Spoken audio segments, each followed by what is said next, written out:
सर्व मंत्र्यांनी आजपासून नुकसानग्रस्त भागाचा दौरा करावा, मुख्यमंत्री फडणवीसांचे आदेश। तर शेतकऱ्यांना सरकार वाऱ्यावर सोडणार नाही, दिवाळी आधी भरपाई देणार, शिंदेंचं आश्वासन।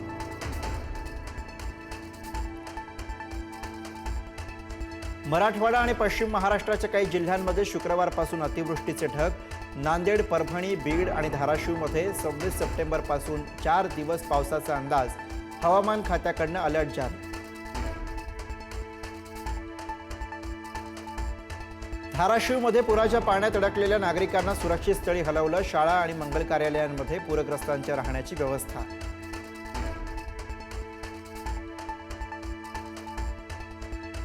धाराशिवला अतिवृष्टीचा मोठा फटका, जिल्ह्यातील अनेक नद्यांना पूर, जनजीवन विस्कळीत, शेतकऱ्यांचं मोठं नुकसान, अनेकांच्या संसारात पाणी।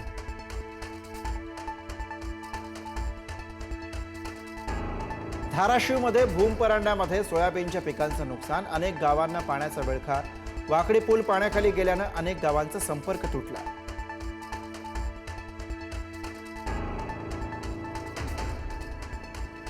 सोलापूरमधील सीना नदीलगत असलेल्या गावातील लोकांचं स्थलांतर, तिरे, शिवनी, शिंगोली या गावातील लोकांचं करण्यात आलं स्थलांतर।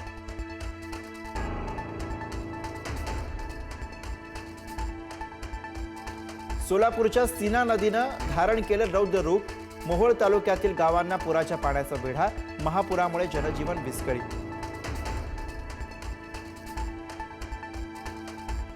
सोलापूरमध्ये केवळ, उंदरगाव, वाकव, त्याचबरोबर सीन, दारफळ ही गावं जलमय, अनेक संसार पाण्यात, नागरिकांसह मोठ्या प्रमाणामध्ये पशुप्राण्यांचे हाल।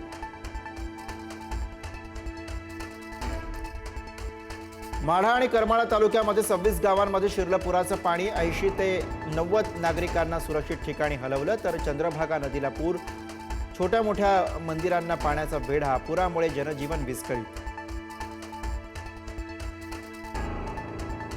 बीडच्या माजलगावमध्ये गोदावरी नदीचा पाण्याचा वेढा, नागरिकांना सुरक्षित ठिकाणी हलवलं, जिल्हाधिकाऱ्यांनी दिली भेट।